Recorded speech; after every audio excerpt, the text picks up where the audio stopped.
16ರಿಂದ 18 ಜನಕ್ಕೆ ಸ್ಪ್ರೆಡ್ ಮಾಡುತ್ತೆ.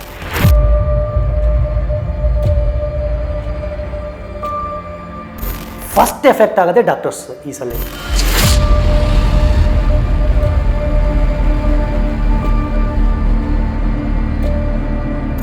ಸೊ ನೀವೇ ಇಮ್ಯಾಜಿನ್ ಮಾಡ್ಕೊಳ್ಳಿ, ಒಂದು ಮನೇಲಿ ಒಬ್ರಿಗೆ ಬಂತಂದರೆ 100% ಮನೇಲಿರೋರು 5ರಿಂದ 6 ಜನ ಇರಲಿ 7 ಜನ ಇರಲಿ ಡೆಫಿನೆಟ್ಲಿ ಬರುತ್ತೆ.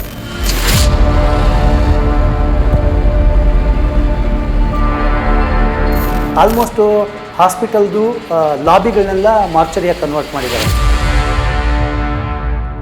ಎಲ್ರಿಗೂ ನಮಸ್ಕಾರ. ನನ್ನ ಹೆಸರು ಡಾಕ್ಟರ್ ಮಹದೇಶ್ ಪ್ರಸಾದ್ ಏಜೆ. ನಾನು ಈಗ ಕರೆಂಟ್ಲಿ ಮಹಾಜನ ಪಿ ಜಿ ಸೆಂಟ್ರಲ್ಲಿ ಬಯೋಕೆಮಿಸ್ಟ್ರಿ ಪ್ರೊಫೆಸರ್ ಆಗಿ ವರ್ಕ್ ಮಾಡ್ತಾಯಿದ್ದೀನಿ. ಜೊತೆಗೆ ಏಷ್ಯನ್ ಡೆವಲಪ್ಮೆಂಟ್ ಬ್ಯಾಂಕ್ಗೆ ಸೀನಿಯರ್ ವ್ಯಾಕ್ಸಿನ್ ಎಕ್ಸ್ಪರ್ಟ್ ಆಗೂ ಸಹ ವರ್ಕ್ ಮಾಡ್ತಾಯಿದ್ದೀನಿ. ಇವತ್ತಿನ ಪ್ರೋಗ್ರಾಮಲ್ಲಿ ನಾನು ಕೋವಿಡ್-19 ಹೊಸ ವೇರಿಯಂಟು BF7 ಬಗ್ಗೆ ಮಾತಾಡ್ತೀನಿ. ಬಟ್ ಇದ್ರ ಬಗ್ಗೆ ಮಾತಾಡೋಕ್ಕೆ ನನಗೆ ಪ್ರೀವಿಯಸ್ ಎಕ್ಸ್ಪೀರಿಯನ್ಸ್ ವ್ಯಾಕ್ಸಿನ್ ಡೆವಲಪ್ಮೆಂಟಲ್ಲಿದೆ. ನಾನು ಬೆಲ್ಜಿಯಮಲ್ಲಿ ಕೋವಿಡ್-19 ವ್ಯಾಕ್ಸಿನನ್ನು ಡೆವಲಪ್ ಮಾಡುವಂಥ ಟೀಮಲ್ಲಿ ನಾನು 3 ಇಯರ್ಸ್ ವರ್ಕ್ ಮಾಡಿದ್ದೀನಿ. ಪ್ಲಸ್ ನಾನು ವರ್ಲ್ಡ್ಸ್ ಫಸ್ಟ್ ಟ್ರಾನ್ಸ್ಜೆನಿಕ್ ಕೋವಿಡ್-19 ವ್ಯಾಕ್ಸಿನ್ ಡೆವಲಪ್ ಮಾಡಿದಂತಹ ಟೀಮಲ್ಲಿ ನಾನು ಒಬ್ಬ ಸದಸ್ಯ ಆಗಿದ್ದೆ.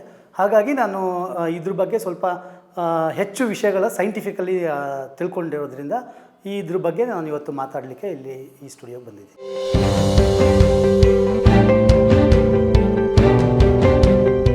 ಇದು ಹೊಸ ಸ್ಟ್ರೈನು BF7. ಇದು ಆ್ಯಕ್ಚುಲಿ ಒಮಿಕ್ರಾನ್ದು ಸಬ್ ವೇರಿಯಂಟ್. ಏನಂತಂದರೆ ಈ ವೇರಿಯಂಟ್ ಈಗ ಜಸ್ಟ್ ಒಂದು ಲಾಸ್ಟ್ 2 ವೀಕ್ಸಿಂದ ತುಂಬ ಸೌಂಡ್ ಮಾಡ್ತಿದೆ. ಬಟ್ ಆ್ಯಕ್ಚುಲಿ ಇದು ಅಕ್ಟೋಬರಲ್ಲೇ ಬಂದಿತ್ತು. US ಮತ್ತು UKಲಿ ಈ BF7 ಅನ್ನೋ ಸ್ಟ್ರೈನ್ ಅಕ್ಟೋಬರಲ್ಲೇ ಬಂದಿತ್ತು. ಮತ್ತು ಇದು ಈ ಸ್ಟ್ರೈನ್ ಅಥವಾ ವೇರಿಯಂಟ್ ಆಫ್ ಕನ್ಸರ್ನ್ ಅಂತ ಕರೀತಾರೆ. ಅಂದರೆ ಇದು ತುಂಬ ಎಫೆಕ್ಟ್ ಆಗುತ್ತೆ ಹ್ಯೂಮನ್ ಹೆಲ್ತ್ ಮೇಲೆ ಅಂತ ಹೇಳಿ. ಇದು ಕೋವಿಡ್ದು ಪ್ರೀವಿಯಸ್ ಸ್ಟ್ರೈನ್ಗಿಂತ ತುಂಬ ಡಿಸೀಸನ್ನು ಸ್ಪ್ರೆಡ್ ಮಾಡುತ್ತೆ ಮತ್ತು ತುಂಬ ಇದ್ರ ಎಫೆಕ್ಟಿವ್ನೆಸ್ಸು ಜಾಸ್ತಿ ಇರುತ್ತೆ ಅಂತ ಕಾರಣಕ್ಕೋಸ್ಕರ ಇದನ್ನ ವೇರಿಯಂಟ್ ಆಫ್ ಕನ್ಸರ್ನ್ ಅಂತ ಹೇಳ್ತಾರೆ. BF7 ಆ್ಯಕ್ಚುಲಿ ಇದು ಆರ್ಜಿನೇಟ್ ಆಗಿದ್ದು ಮೊದಲನೇದ ಈಗ ವೆರಿ ರೀಸೆಂಟ್ಲಿ ವುಹಾನಲ್ಲಿ. ಇದು ಎಪಿಸೆಂಟರು ಮೊದಲು ಕೋವಿಡ್-19 ಎಲ್ಲಿ ಆರಿಜಿನ್ ಆಗಿತ್ತು ಅಲ್ಲಿಂದನೇ ಇದು ಆರಿಜಿನ್ ಆಗಿದೆ. ಪ್ಲಸ್ ಇದು ಏನು ಒಂದು ಮೇಯ್ನ್ ಇದ್ರದ್ದು ಇಂಪಾರ್ಟೆನ್ಸ್ ಏನಪ್ಪ ಅಂತಂದರೆ ಈ ಕರೆಂಟ್ ಸಿಚುವೇಷನಲ್ಲಿ ಇದ್ದು ಟ್ರಾನ್ಸ್ಮಿಟಬಿಲಿಟಿ ಅಂದರೆ ಟ್ರಾನ್ಸ್ಮಿಷನ್ ತುಂಬ ಇದೆ. ಯಾಕೆ ಅಂತ ಅಂದರೆ ಇದು ವೇರಿಯಂಟ್ ಅಂತ ಅಂದರೆ ಏನಾಗುತ್ತೆ ಅಂದರೆ ಒಮಿಕ್ರಾನ್ದು ಸಬ್ ಲೀನಿಯೇಜ್ ಅಂತ ಕರೀತಾರೆ. ಒಮಿಕ್ರಾನ್ದು ಸ್ಪ್ರೆಡ್ ಆಗೋವಂಥದ್ದು ಇದನ್ನು R0 ಅಂತ ಕರೀತಾರೆ. R0 ಅಂದರೆ ರಿಪ್ರೊಡಕ್ಟಿವ್ ವ್ಯಾಲ್ಯೂ ಅಂತ. ರಿಪ್ರೊಡಕ್ಟಿವ್ ವ್ಯಾಲ್ಯೂ ಅಂತಂದರೆ ಒಂದು ಇನ್ಫೆಕ್ಷನ್ ಆದಂತಹ ಮನುಷ್ಯ ಇನ್ನೊಬ್ಬ ಎಷ್ಟು ಮನುಷ್ಯರಿಗೆ ಸ್ಪ್ರೆಡ್ ಮಾಡ್ಬೋದು ಅಂತ. ಒಮಿಕ್ರಾನ್ದು ಆ್ಯಕ್ಚುಲಿ 4ರಿಂದ 5 ಇತ್ತು. ಅಂದರೆ 4ರಿಂದ 5 ಜನಗಳಿಗೆ ಒಬ್ಬ ಇನ್ಫೆಕ್ಷನ್ ಆದರೆ ಸ್ಪ್ರೆಡ್ ಮಾಡ್ಬೋದಾಗಿತ್ತು. ಆದರೆ ಇದು ಪರ್ಟಿಕ್ಯುಲರ್ಲಿ BF7 ವೇರಿಯಂಟು 16ರಿಂದ 18 ಜನಕ್ಕೆ ಸ್ಪ್ರೆಡ್ ಮಾಡುತ್ತೆ. So this is kind of very concerning. ಯಾಕಂದರೆ ಇದು ಆಟೋಮೆಟಿಕ್ಕಾಗಿ 3 ಟೈಮ್ಸ್ ಜಾಸ್ತಿ ಆಗಿದೆ. ಒಮಿಕ್ರಾನ್ದು ಏನಿತ್ತು ಸ್ಪ್ರೆಡ್ ಮಾಡೋವಂಥ ಎಬಿಲಿಟಿ ಇದು 3 ಟೈಮ್ಸ್ ಜಾಸ್ತಿ ಆಗಿದೆ. ಸೊ ಅದರಿಂದ ಇದು ತುಂಬ important at this situation. So BF7 ಈ ವೇರಿಯಂಟು ಇನ್ನೊಂದು ಮೇಯ್ನ್ ಪ್ರಾಬ್ಲಮ್ ಏನಂತ ಅಂದರೆ ನ್ಯೂಟ್ರಲೈಸೇಷನ್ ಇನ್ಹಿಬಿಷನ್ ಅಂತ ಕರೀತಾರೆ. ನ್ಯೂಟ್ರಲೈಸೇಷನ್ ಇನ್ಹಿಬಿಷನ್ ಅಂದರೆ ನಾವು ಒಂದ್ಸಲಿ ವ್ಯಾಕ್ಸಿನ್ ತೊಗೊಂಡಾದಮೇಲೆ ವೈರಸ್ ನಮಗೆ ಇನ್ಫೆಕ್ಟ್ ಆದಾಗ ಅದನ್ನು ನ್ಯೂಟ್ರಲೈಸೇಷನ್ ಮಾಡೋ ಕೆಪಾಸಿಟಿ ಅಂತ ಇರುತ್ತೆ. ಅದಕ್ಕೋಸ್ಕರ ನಾವು ವ್ಯಾಕ್ಸಿನ್ಗಳನ್ನ ತೊಗೊಳ್ಳೋದು. ನ್ಯೂಟ್ರಲೈಸೇಷನ್ ಅಂದರೆ ability to kill the virus, ಅಂದರೆ ವೈರಸ್ನ ಸಾಯಿಸೋವಂಥ ಕೆಪಾಸಿಟಿ ಅಥವಾ ಎಲಿಮಿನೇಟ್ ಮಾಡುವಂಥ ಕೆಪಾಸಿಟಿ ವ್ಯಾಕ್ಸಿನ್ಸ್ಗಿರುತ್ತೆ. ಪರ್ಟಿಕ್ಯುಲರ್ಲಿ ಈ ಸ್ಟ್ರೈನ್ ಇನ್ಫೆಕ್ಷನ್ ಏನಾದರೂ ಆದರೆ ನ್ಯೂಟ್ರಲೈಸೇಷನ್ ಇನ್ಹಿಬಿಷನ್ನು 5 ಟೈಮ್ಸ್ ಕಡಿಮೆ ಇದೆ. ಸೊ ಹಾಗಾಗಿ ಇದು ಏನು ಪ್ರಾಬ್ಲಮ್ ಏನಂತಂದರೆ ಒನ್ ಮೋರ್ ಪ್ರಾಬ್ಲಮ್ ಏನಂದರೆ ನಾವು ಆಲ್ರೆಡಿ ವ್ಯಾಕ್ಸಿನ್ ತೊಗೊಂಡಿದ್ದೀವಿ, 2 ಡೋಸ್ ತೊಗೊಂಡಿರ್ತೀವಿ. ಸೊ ತೊಗೊಂಡಾದಮೇಲೆ 6 ಮಂತ್ಸ್ ತನಕನೂ ನಮಗೆ ಅದ್ರದ್ದು ಪ್ರೊಟೆಕ್ಷನ್ ಇರುತ್ತೆ, ವ್ಯಾಕ್ಸಿನ್ ಅಸೋಸಿಯೇಟೆಡ್ ಪ್ರೊಟೆಕ್ಷನ್ ಅಂತ ಇರುತ್ತೆ. ಬಟ್ 6 ಮಂತ್ಸ್ ಆದಮೇಲೆ ಅದು ವ್ಯಾಕ್ಸಿನ್ದು ವೈರಸ್ ಇನ್ಹಿಬಿಷನ್ ಕೆಪಾಸಿಟಿ ಕಡಿಮೆ ಆಗ್ತಾ ಹೋಗುತ್ತೆ. ಸೊ ಈ ಮೂಮೆಂಟಲ್ಲಿ ನಮಗೆ ಇನ್ಫೆಕ್ಷನ್ ಆದರೆ ನಾನು ಮೊದಲೇ ಹೇಳಿರೋ ಥರ ಇದ್ದು ಇನ್ಹಿಬಿಷನ್ ಕೆಪಾಸಿಟಿ 5 ಟೈಮ್ಸ್ ಕಡಿಮೆ ಇದೆ. ಇಮಿಡಿಯೇಟ್ಲಿ ಇನ್ಫೆಕ್ಷನ್ ಆಗುವಂಥ ಚಾನ್ಸಸ್ಸು ತುಂಬ ಜಾಸ್ತಿ ಇರುತ್ತೆ.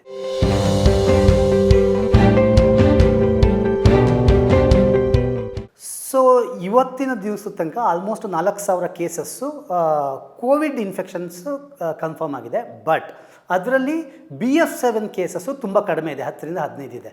ಬಟ್ ಇದನ್ನು ನಾವು ತುಂಬ ನೆಗ್ಲೆಕ್ಟ್ ಮಾಡೋಕ್ಕೂ ಆಗಲ್ಲ. ಯಾಕೆ ಅಂದರೆ ನಾನು ಆಗಲೇ ಹೇಳ್ದಂಗೆ ಒಂದು ಇನ್ಫೆಕ್ಷನ್ ಆಗಿರೋಂಥ ಮನುಷ್ಯ 16ರಿಂದ 18 ಜನಕ್ಕೆ ಇನ್ಫೆಕ್ಷನ್ ಕಾಂಟ್ರಿಬ್ಯೂಟ್ ಮಾಡ್ಬೋದು. ಅಂದರೆ ಈಗ ಅಟ್ ಪ್ರೆಸೆಂಟ್ 100 ಇನ್ಫೆಕ್ಷನ್ ಆಯ್ತಂದರೆ ಒಂದು ಸಿಟಿಲಿ ಆಲ್ಮೋಸ್ಟು ಮಾರನೇ ಬೆಳಗ್ಗೆನೇ 1800 ಕ್ರಾಸ್ ಆಗುತ್ತದು. So it spreads very rapidly. So ಆದ ಕಾರಣಕ್ಕೋಸ್ಕರ ಇದು ಜೀನೋಮ್ ಸೀಕ್ವೆನ್ಸಿಂಗ್ ಅಂತ ಮಾಡಬೇಕಿದ್ದು. ಪರ್ಟಿಕ್ಯುಲರ್ಲಿ ಇದು ವೇರಿಯಂಟ್ ಅರ್ಥ ಮಾಡ್ಕೋಬೇಕು, ಯಾವ ವೇರಿಯಂಟ್ ಅಂತ ಗೊತ್ತಾಗಬೇಕಂತ ಅಂದರೆ ಜೀನೋಮ್ ಸೀಕ್ವೆನ್ಸಿಂಗ್ ಅಂತ ಮಾಡ್ತೀವಿ. ಜೀನೋಮ್ ಸೀಕ್ವೆನ್ಸಿಂಗು ಎಲ್ಲ ಕಡೆ ಮಾಡೋಕ್ಕಾಗಲ್ಲ. 2 ಡಿಫ್ರೆನ್ಸ್ ಇದೆ, ಒಂದು RT-PCR ಒಂದು, ಜೀನೋಮ್ ಸೀಕ್ವೆನ್ಸಿಂಗ್ ಒಂದು. RT-PCR ನಮಗೆ COVID-19 ಇದೆಯಾ ಅಂತ ಕನ್ಫರ್ಮ್ ಮಾಡೋಕ್ಕೆ ಮಾತ್ರ RT-PCR ಮಾಡೋದು. ಜೀನೋಮ್ ಸೀಕ್ವೆನ್ಸಿಂಗು ಏನಾದರೂ ಅದರಲ್ಲಿ ಮ್ಯೂಟೇಷನ್ ಇದೆಯಾ ಅಂತ ಕನ್ಫರ್ಮ್ ಮಾಡೋಕ್ಕೆ ಜೀನೋಮ್ ಸೀಕ್ವೆನ್ಸಿಂಗ್ ಮಾಡೋದು. Genome sequencing very expensive business. So ಅದಕ್ಕೋಸ್ಕರ ಏನು ಮಾಡ್ತಾರೆ, ಇದು ಮೇನ್ಲಿ ನಮಗೆ ಎಲ್ಲ ಅರ್ಥ ಆಗಿರೋ ಹಾಗೆ ಇದು ಬೇರೆ ದೇಶದಲ್ಲಿ ಇಂದ ಆರಿಜಿನೇಟ್ ಆಗ್ತಾ ಇರೋದು. ಈಗ ಮೇಯ್ನ್ಲಿ ಏನು ಮಾಡ್ತಾರೆ ಅಂದರೆ ಏರ್ಪೋರ್ಟಿಗೆ ಯಾರ್ಯಾರು ಬರ್ತಾರೆ, ಇಂಟರ್ನ್ಯಾಷನಲ್ ಟ್ರಾವೆಲರ್ಸ್ ಯಾರ್ಯಾರು ಇರ್ತಾರೆ ಅವ್ರನ್ನೆಲ್ಲರನ್ನೂ ಒಂದು ಕಡೆ ಸೇರಿಸಿ ಅವ್ರನ್ನ ರ್ಯಾಂಡಮ್ ಆಗಿ ಸ್ಯಾಂಪಲ್ಸ್ ಪಿಕ್ ಮಾಡ್ತಾರೆ. ಅಂದರೆ 100 ಜನ ಇದ್ದರೆ 100 ಜನಕ್ಕೂ ಜೀನೋಮ್ ಸೀಕ್ವೆನ್ಸಿಂಗ್ ಮಾಡೋಕ್ಕಾಗಲ್ಲ. ಅದರಲ್ಲಿ 5ರಿಂದ 10 ಜನನ ರ್ಯಾಂಡಮ್ ಆಗಿ ಪಿಕ್ ಮಾಡ್ತಾರೆ. ಏಜ್, ಸೆಕ್ಸ್ ಮತ್ತು ಎಲ್ಲಿಂದ ಟ್ರಾವೆಲ್ ಮಾಡೋದು ಅದೆಲ್ಲ ಅವ್ರದ್ದೊಂದು ಸ್ಟ್ರಾಟಜಿ ಇರುತ್ತೆ. ಅದನ್ನ ಯೂಸ್ ಮಾಡಿ ಪಿಕ್ ಮಾಡಿ ಜೀನೋಮ್ ಸೀಕ್ವೆನ್ಸಿಂಗ್ ಮಾಡ್ತಾರೆ. ಅದರಲ್ಲಿ ಎಷ್ಟು % ಜನಕ್ಕೆ ಈ ವೇರಿಯಂಟ್ ಐಡೆಂಟಿಫೈ ಆಗುತ್ತೆ ಅದ್ರ ಮೇಲೆ ಇದು ನಂಬರ್ ಆಫ್ ಕೇಸಸ್ನ ಡಿಸೈಡ್ ಮಾಡ್ತಾರೆ. Plus government based on that data government will take precautions. BF7 symptoms ಏನಂತ ಅಂದರೆ ಸೇಮ್ ಒಮಿಕ್ರಾನ್ಗೆ ಏನಿತ್ತು ಅಥವಾ COVID-19 ಫಸ್ಟ್ ಆರಿಜಿನೇಟ್ ಆದಾಗ ಏನಿತ್ತು ಸೇಮ್ ಸಿಂಪ್ಟಮ್ಸ್ ಇರುತ್ತೆ. ಬಟ್ ಜೊತೆಗೆ ಇದ್ರ ಜೊತೆಗೆ ಸ್ವಲ್ಪ ನೆಕ್ ಪೈನ್ ಮತ್ತು ಶೋಲ್ಡರ್ ಪೈನ್ ಅಂತ ಈಗ ಹೇಳ್ತಾ ಇದ್ದಾರೆ. ಜೊತೆಗೆ ಗ್ಯಾಸ್ಟ್ರೋ ಇಂಟೆಸ್ಟೈನಲ್ ಪ್ರಾಬ್ಲಮ್ ಅಂದರೆ ಹೊಟ್ಟೆಗೆ ಸಂಬಂಧಪಟ್ಟಿದ್ದ ಪ್ರಾಬ್ಲಮ್ಗಳು ಜಾಸ್ತಿ ಆಗ್ತದೆ. ಡಯೇರಿಯಾ ಅಥವಾ ವಾಮಿಟಿಂಗು ಇದು ಜಾಸ್ತಿ ಇರುತ್ತೆ ಅಂತ ಹೇಳ್ತಾ ಇದ್ದಾರೆ. ಬಟ್ 90% ಏನಿರುತ್ತೆ ಅಂದರೆ ಸೇಮ್ ಫೀವರು, ಫಟಿಗ್ ಮತ್ತು ಚಿಲ್ಸ್, ಸೋರ್ ಥ್ರೋಟು, ನಾಸಿಯಾ ಇದೆಲ್ಲ ಕಾಮನ್ ಆಗಿ ಇದ್ದೇ ಇರುತ್ತೆ ಇದಕ್ಕೂ. ಸೊ BF7 ಅಫ್ಕೋರ್ಸ್ ಇಂಡಿಯಾಗೆ ಬಂದುಬಿಟ್ಟಿದೆ. ಇದ್ರದ್ದು ಸಿವಿಯಾರಿಟಿ ಮತ್ತು ಇಂಪ್ಯಾಕ್ಟ್ ಏನು ಅಂತ ಈಗ ನಿಮಗೆಲ್ಲ ಒಂದೊಂದು ಕ್ವೆಶ್ಚನ್ಸ್ ಇರುತ್ತೆ. ಇಲ್ಲಿ ಸೈಂಟಿಫಿಕಲಿ ಸ್ಪೀಕಿಂಗ್ ಇಂಡಿಯಾದಲ್ಲಿ ಇದು ಸಿವಿಯಾರಿಟಿ ತುಂಬ ಕಡಿಮೆ ಇರುತ್ತೆ. ಯಾಕೆ ಅಂತ ಅಂದರೆ ನಮ್ಮಲ್ಲಿ 90 to 92% ಜನಗಳಿಗೆ ವ್ಯಾಕ್ಸಿನೇಷನ್ ಆಲ್ರೆಡಿ ಆಗಿದೆ. ಬಟ್ ಇದರಲ್ಲಿ ಒಂದು ಕ್ಯಾಚ್ ಏನಂತ ಅಂದರೆ 90 to 92% ವ್ಯಾಕ್ಸಿನೇಷನ್ ಆಗಿದ್ದವರು ಯಾರು ಬೂಸ್ಟರ್ ಡೋಸ್ ತೊಗೊಂಡಿರ್ತಾರೆ ಅವರು ಇದರಿಂದ ಎಕ್ಸಾಮ್ಟ್ ಆಗೋ ಚಾನ್ಸಸ್ ಇರುತ್ತೆ. ಅಂದರೆ ಡಿಸೀಸ್ ಬರೋ ಅಂಥ ಚಾನ್ಸಸ್ಸು ತುಂಬ ಕಡಿಮೆ ಇರುತ್ತೆ. ಬಟ್ ಇದನ್ನು ನ್ಯೂಟ್ರಲೈಸಿಂಗ್ ಕೆಪಾಸಿಟಿ, ಇನ್ಹಿಬಿಷನ್ ಕೆಪಾಸಿಟಿ ಜಾಸ್ತಿ ಇರುತ್ತೆ. ಸೊ ಅದಕ್ಕೋಸ್ಕರ ಈವನ್ ಬೂಸ್ಟರ್ ಡೋಸ್ ತೊಗೊಂಡಿದ್ರು ನಾವು ತುಂಬ ಕೇರ್ಫುಲ್ಲಾಗಿ ಪ್ರಿಕಾಷನ್ಸ್ನ ತೊಗೋಬೇಕು. ಮತ್ತು ಇದ್ರದ್ದು ಸಿವಿಯಾರಿಟಿ ನಮ್ಮ ಇಂಡಿಯಾದಲ್ಲಿ ಯಾಕೆ ಕಡಿಮೆ ಆಗೋ ಚಾನ್ಸಸ್ ಯಾಕಿದೆ ಅಂತ ಹೇಳಿದ್ರೆ ಅಂದರೆ ಚೈನಾದಲ್ಲಿ ಜಾಸ್ತಿ ಇದೆ, ತುಂಬ ಡೆತ್ಸ್ ಆಗ್ತಿದೆ. ಯಾಕೆ ಅಂದರೆ ಅಲ್ಲಿ ಅವರು 60 years ಏಜ್ ಆ್ಯಂಡ್ ಅಬೋವ್ನ ಕವರ್ ಮಾಡಿರಲಿಲ್ಲ, ವ್ಯಾಕ್ಸಿನೇಷನ್ ಕವರೇಜಲ್ಲಿ ಇರಲಿಲ್ಲ ಅವರು. ಅದಕ್ಕೋಸ್ಕರ ಏನಾಯಿತು, ಇಂಡಿಯಾದಲ್ಲಿ ನಮ್ಮಲ್ಲಿ ತುಂಬ ವ್ಯಾಕ್ಸಿನ್ ಕವರೇಜ್ ಇದೆ. ಸೊ ನಾವೆಲ್ಲ ಆಲ್ಮೋಸ್ಟ್ ಪ್ರೊಟೆಕ್ಟೆಡ್, ಈಸಿಯಾಗೂ ತೊಗೊಳಂಗಿಲ್ಲ. ಇದ್ರದ್ದು ವೇರಿಯಂಟ್ಸ್ದು ಪ್ರಾಬ್ಲಮ್ ಏನಂತ ಅಂದರೆ ಒಂದೊಂದು ರೀಜನಲ್ಲೂ ಒಂದೊಂದು ಥರ ಸಿಂಪ್ಟಮ್ಸ್ನ ಸ್ಪ್ರೌಟ್ ಮಾಡ್ತಾ ಹೋಗುತ್ತಿದ್ದು. ಸಡನ್ನಾಗಿ ಈಗ ಫಾರ್ ಎಕ್ಸಾಂಪಲ್ ಏಜ್ಡ್ ಆಗಿದ್ರೂ ಸಹ ಸಡನ್ನಾಗಿ ಅವರು ಓವರ್ವೆಲ್ಮಿಂಗ್ ರೆಸ್ಪಾನ್ಸ್ ಶುರು ಆಗಿಬಿಡುತ್ತೆ. ಅಂದರೆ ತುಂಬ ಬ್ರೀತಿಂಗ್ ಪ್ರಾಬ್ಲಮ್ ಎಲ್ಲ ಶುರು ಆದರೆ ಈಗ ಹಾಸ್ಪಿಟಲ್ಸ್ಗೆಲ್ಲ ನಾವು ಅಂಥವ್ರನ್ನ ಸಿವಿಯರ್ ರೆಸ್ಪಿರೇಟ್ರಿ ಸಿಂಡ್ರೋಮ್ ಅಂತ ಹೇಳ್ತೀವಿ. ಅದು ಏಜ್ ಆದವ್ರಿಗೆ ಏನಕ್ಕೆ ಬರುತ್ತೆ ಅಂದರೆ lung capacity, oxygen holding capacity ಕಡಿಮೆ ಇರುತ್ತೆ. ಅವ್ರಿಗೇನಾದರೂ ಈ ಇನ್ಫೆಕ್ಷನ್ ಆದರೆ ಅವ್ರನ್ನ ಆಬ್ವಿಯಸ್ಲಿ ಇವ್ರನ್ನ ವೆಂಟಿಲೇಟ್ರಲ್ಲಿ ಇಡಬೇಕಾಗುತ್ತೆ. ವೆಂಟಿಲೇಟ್ರಲ್ಲಿ ಇಡಬೇಕಂತ ಅಂದರೆ ಹಾಸ್ಪಿಟಲ್ಗೆ ನಾವು ಅಡ್ಮಿಟ್ ಮಾಡಲೇಬೇಕಾಗುತ್ತೆ. ಯಾವುದೇ ದೇಶದಲ್ಲಾದ್ರೂ ಯಾವುದೇ ದೇಶ ತೊಗೊಂಡ್ರು ಎಲ್ಲೂ ಅಲ್ಲಿ ICUಗಳ ರೇಟ್ಸ್ ಕಡಿಮೆ ಇರುತ್ತೆ. ಈಗ ನಮ್ಮ ಮೈಸೂರು ಸಿಟಿಲೇ ಮೇ ಬಿ 25ರಿಂದ 30 ICUs ಇರ್ಬೋದು ಅಷ್ಟೇ. ಓವರ್ವೆಲ್ಮಿಂಗ್ ಅಂತಂದರೆ ಈಗ ಒಂದೇ ದಿವಸ ನಮ್ಮ ಸಿಟಿಲೇ 500ರಿಂದ 600 ಜನ ವೆಂಟಿಲೇಟರ್ಸ್ ಬೇಕಂತಂದರೆ ಆಬ್ವಿಯಸ್ಲಿ ಆಗಲ್ಲ. ಆಗ ಡೆತ್ ರೇಟ್ಸು ಈ ಥರ ಜಾಸ್ತಿ ಆಗೋ ಚಾನ್ಸಸ್ ಇರುತ್ತೆ. ಸೊ ಇನ್ಫೆಕ್ಷನ್ ಆಗಿ ಏಜ್ಡ್ ಆಗಿದ್ದರೆ ಅವ್ರಿಗೆ ಅಂಡರ್ಲೈಯಿಂಗ್ ಮೆಡಿಕಲ್ ಕಂಡೀಷನ್ ಜೊತೆಗೆ ಡಯಾಬಿಟೀಸು, ಹಾರ್ಟ್ ಡಿಸೀಸ್ ಇದ್ದರೆ ಇನ್ಫೆಕ್ಷನ್ ಆದರೆ ಇದೆಲ್ಲ ಕಾಂಟ್ರಿಬ್ಯೂಟ್ ಮಾಡಿ ಡೆತ್ ರೇಟು ಜಾಸ್ತಿ ಆಗೋ ಚಾನ್ಸಸ್ ತುಂಬ ಇರುತ್ತೆ. ಸೊ ನಿಮಗೆಲ್ಲ ಇನ್ನೊಂದು ಮೇಯ್ನ್ ಕ್ವೆಶ್ಚನ್ಸ್ ಏನಂತಂದರೆ ಯಾವ ಏಜಲ್ಲಿ ಇದು ತುಂಬ ಎಫೆಕ್ಟ್ ಆಗುತ್ತೆ ಅಂತ ಕೇಳಬಹುದು. ಸೊ ನಮಗೆ ಗೊತ್ತಿರೋ ಹಾಗೆ ಮಕ್ಕಳಲ್ಲಿ ಇದ್ರದ್ದು ಇನ್ಫೆಕ್ಷನ್ಸು ತುಂಬ ಕಡಿಮೆ ಇರುತ್ತೆ. ಏನಕ್ಕೆ ಅಂತಂದರೆ ಅವರು ಮಕ್ಕಳಿದ್ದಾಗಲೇ ತುಂಬ ವಿಧವಾದ ಕರೋನಾ ವೈರಸ್ಗೆ ಎಕ್ಸ್ಪೋಸ್ ಆಗಿರ್ತಾರೆ. ಎಕ್ಸ್ಪೋಸ್ ಆಗಿರೋದ್ರಿಂದ ಅವ್ರಿಗೆ ಆ್ಯಂಟಿಬಾಡಿ ಆಲ್ರೆಡಿ ಇರುತ್ತೆ. ಬಟ್ ಈಗ ಇಂಡಿಯನ್ ಗೌರ್ಮೆಂಟ್ ಏನು ಮಾಡ್ತಿದ್ದಾರೆ ಅಂದರೆ ಏಜ್ 7 ಆ್ಯಂಡ್ ಎಬೋವ್ ಇಂದ ಅವ್ರಿಗೂ ವ್ಯಾಕ್ಸಿನೇಷನ್ ಶುರು ಮಾಡಿದ್ದಾರೆ. ಮಕ್ಕಳಿಗೆ ವ್ಯಾಕ್ಸಿನೇಷನ್ ಇಂಪಾರ್ಟೆಂಟು. ಬಟ್ ಏಜ್ ಆದವರು ಮತ್ತು ಇಮ್ಯುನಿಟಿ ಕಡಿಮೆ ಇರೋರಿಗಿಂತ ಥ್ರೆಟ್ ಕಡಿಮೆ ಇರುತ್ತೆ ಮಕ್ಕಳಿಗೆ. ಸೊ ತುಂಬ ವರಿ ಮಾಡೋದೇನು ಬೇಕಾಗಿಲ್ಲ ಮಕ್ಕಳದು. ಬಟ್ ಅಫ್ಕೋರ್ಸ್ ಪ್ರಿಕಾಷನ್ಸ್ ತೊಗೋಬೇಕು. ದೊಡ್ಡವರಲ್ಲಿ ಅಂದರೆ ಏಜ್ಡ್ ಅಡಲ್ಟ್ಸಲ್ಲೂ ಸಹ ಇಮ್ಯುನಿಟಿ ಚೆನ್ನಾಗಿರುತ್ತೆ. ಅವ್ರೇನಾದರೂ ಆಲ್ರೆಡಿ ವ್ಯಾಕ್ಸಿನೇಷನ್ ತೊಗೊಂಡಿದ್ರೆ ಇಮ್ಮಿಡಿಯೇಟು ಬೂಸ್ಟರ್ ಡೋಸನ್ನ ತೊಗೋಬೇಕು. ರಶ್ ಮಾಡಬೇಡಿ, ಸುಮ್ಮನೆ ಅದೊಂದು ಪ್ಯಾನಿಕ್ ಕ್ರಿಯೇಟ್ ಮಾಡೋದು ಬೇಡ. ಯಾರು ಬೂಸ್ಟರ್ ಡೋಸ್ ಆಗಿಲ್ಲ ಅವ್ರದ್ದು ನಿಯರೆಸ್ಟ್ PHC ಹೆಲ್ತ್ ಸೆಂಟರ್ಸ್ಗೆ ಹೋಗಿ ಅವರು ಇಮಿಡಿಯೇಟು ಬೂಸ್ಟರ್ ಡೋಸ್ನ ತೊಗೊಳ್ಳೋದು ತುಂಬ ತುಂಬ ಒಳ್ಳೆಯದು. ಆಮೇಲೆ ಇದರಲ್ಲಿ ಅಡಲ್ಟ್ಸಲ್ಲಿ ಯಾರು ಇಮ್ಯೂನ್ ಸಪ್ರೆಸಿವ್ ಡ್ರಗ್ಸ್ ಅಂತ ಇರುತ್ತೆ, ಅದನ್ನು ಯಾರು ತೊಗೊಳ್ತಾ ಇರ್ತಾರೆ, ಅದು ಬೇರೆ ಬೇರೆ ಕಂಡೀಷನ್ಗಳಲ್ಲಿರುತ್ತೆ. ಅವರು ಯಾರು ತೊಗೊಳ್ತಾ ಇರ್ತಾರೆ ಅವರು ಸ್ವಲ್ಪ ತುಂಬ ಕೇರ್ಫುಲ್ಲಾಗಿ ಕಂಪ್ಲೀಟ್ ಮಾಸ್ಕ್ ಎಲ್ಲಿ ಹೊರಗಡೆ ಹೋದ್ರೂ ಮಾಸ್ಕ್ ಹಾಕ್ಕೊಳ್ಳೇಬೇಕು. ಮತ್ತು ಕಂಪ್ಲೀಟ್ ಕೈಗಳನ್ನ ಸ್ಯಾನಿಟೈಸೇಷನ್ ಎಲ್ಲಿ ಹೋದ್ರೂ ಏನು ಟಚ್ ಮಾಡಿದ್ರೂ ಮಾಡ್ತಾ ಇರಬೇಕು. ಯಾರಿಗೆ ಇಮ್ಯುನಿಟಿ ಕಡಿಮೆ ಇರುತ್ತೆ, ಪರ್ಟಿಕ್ಯುಲರ್ಲಿ ಏಜ್ ಆದವರು ಇದು ರಿಸ್ಕಿ ಗ್ರೂಪ್. ಈ ಟೈಮ್ ರಿಸ್ಕ್ ಗ್ರೂಪ್ ಅಂತ ಕನ್ಸಿಡರ್ ಮಾಡ್ತೀವಿ. ಅವರು ತುಂಬ ಕೇರ್ಫುಲ್ಲಾಗಿ ಹೊರಗಡೆ ಅಂದರೆ ಮಾಬ್ ಇರೋ ಜಾಗದಲ್ಲಿ ಅಂದರೆ ತುಂಬ ಜನಗಳಿರೋ ಜಾಗದಲ್ಲಿ ಹೋಗಬಾರ್ದು. First thing. Second thing mask ಹಾಕೋಬೇಕು. Third thing main sanitisation is very important. Fourth important ಏನಂದರೆ ಮನೇಲಿ ಯಾರಿಗಾರು ಇನ್ಫೆಕ್ಷನ್ನು ಅಡಲ್ಟ್ಸ್ ಅಥವಾ ಚಿಲ್ಡ್ರನ್ಸ್ಗಾದರೆ ಇಮ್ಮಿಡಿಯೇಟ್ಲಿ ಅವ್ರನ್ನ ಐಸೋಲೇಟ್ ಮಾಡಬೇಕು. ಯಾಕಂದರೆ ಇದು one of the major concerning for elderly people. Age ಆದವರು ಪರ್ಟಿಕ್ಯುಲರ್ಲಿ ಈ ಟೈಮಲ್ಲಿ ಅಂದರೆ ಕರೋನಾ ವೈರಸ್ ಎಲ್ಲ ಇನ್ಫೆಕ್ಷನ್ನು ಸಹ ಏಜ್ ಆದವ್ರಿಗೆ ಥ್ರೆಟ್ ಇತ್ತು. ಯಾಕಂದರೆ ಇದು ರೆಸ್ಪಿರೇಟರಿ ಸಿಂಡ್ರೋಮ್ ಆಗಿರೋದ್ರಿಂದ ಏಜ್ ಆದವ್ರಿಗೆ ಲಂಗ್ ಕೆಪಾಸಿಟಿ ಕಡಿಮೆ ಇರುತ್ತೆ. ಪರ್ಟಿಕ್ಯುಲರ್ಲಿ ಇದು ಇನ್ನೊಂದು ನಾವು ಮೇಯ್ನ್ ಏನು ಅಬ್ಸರ್ವ್ ಮಾಡಬೇಕಂದ್ರೆ ಮೆಟ್ರೋ ಸಿಟೀಸಲ್ಲಿ ಯಾರಿರ್ತಾರೆ ಅವರು ತುಂಬ ಸ್ವಲ್ಪ ಎಕ್ಸ್ಟ್ರಾ ಪ್ರಿಕಾಷನ್ಸ್ ತೊಗೋಬೇಕು. ಯಾಕಂದರೆ ಮೆಟ್ರೋ ಸಿಟೀಸು ಇಂಡಿಯಾದಲ್ಲಿ ನಮಗೆ ಗೊತ್ತಿರೋ ಹಾಗೆ ಅವ್ರದ್ದು lung capacity compare to other cities already ಕಡಿಮೆ ಇರುತ್ತೆ. ಸೊ ಅವ್ರಿಗೆ ಇನ್ಫೆಕ್ಷನ್ ಆಗೋ ಚಾನ್ಸಸ್ಸು ತುಂಬ ಇರುತ್ತೆ. ಸೊ ಅವರು ಸಹ ತುಂಬ ಕೇರ್ಫುಲ್ಲಾಗಿ ಪರ್ಟಿಕ್ಯುಲರ್ಲಿ ಟ್ರಾವೆಲ್ ಮಾಡ್ತಿರೋರು ಮತ್ತು ಪಬ್ಲಿಕ್ ಟ್ರಾನ್ಸ್ಪೋರ್ಟೇಷನ್ ಯೂಸ್ ಮಾಡ್ತಿರೋರು ಮೆಟ್ರೋ ಸಿಟೀಸಲ್ಲಿ ಪರ್ಟಿಕ್ಯುಲರ್ಲಿ ಒಂದು ಮೆಟ್ರೋದಲ್ಲಿ ಆಲ್ಮೋಸ್ಟ್ ಒಂದು ಬೋಗಿಗಳಲ್ಲೇ 500 ರಿಂದ 600 ಜನ ಇರ್ತಾರೆ. ಸೊ ವೆರಿ ಕೇರ್ಫುಲ್ಲಾಗಿರಬೇಕು. ಮಾಸ್ಕ್ ಮ್ಯಾಂಡೇಟ್ರಿ ಯೂಸ್ ಮಾಡಲೇಬೇಕು. ಕೆಲವು ಜನಗಳು ಹೇಳ್ತಾರೆ ಇದು ಕರೋನಾ ಇಲ್ಲ ಅಂತ. ಬಟ್ ಅದು ತಪ್ಪು ಕಲ್ಪನೆ. ನಿಮಗೆಲ್ಲ ಗೊತ್ತಾಗಿದೆ ಕರೋನಾ ಅದು ಎಫೆಕ್ಟ್ ಏನಾಗುತ್ತೆ ಅಂತ ಸೆಕೆಂಡ್ ವೇವಲ್ಲಿ ನಿಮಗೆ ಚೆನ್ನಾಗಿ ಗೊತ್ತಾಗಿದೆ, ಯಾವ ಥರ ಡೆತ್ ರೇಟ್ಸ್ ಯಾವ ಥರ ಇರುತ್ತೆ ಅಂತ. ನಾನು ಪರ್ಟಿಕ್ಯುಲರ್ಲಿ ಕಣ್ಣಾರೆ ನಾನು ನೋಡಿದ್ದೀನಿ ಡೆತ್ಸ್ ಹೆಂಗಾಗುತ್ತೆ ಅಂತ. ಯುರೋಪಲ್ಲಿ ವರ್ಕ್ ಮಾಡಬೇಕಾದ್ರೆ ಆಲ್ಮೋಸ್ಟು ಹಾಸ್ಪಿಟಲ್ದು ಲಾಬಿಗಳನ್ನೆಲ್ಲ ಮಾರ್ಚರಿಯಾಗಿ ಕನ್ವರ್ಟ್ ಮಾಡಿದ್ದಾರೆ. ಸೊ ಆ ಪರಿಸ್ಥಿತಿ ನಮ್ಗೆ ಬರಬಾರ್ದು.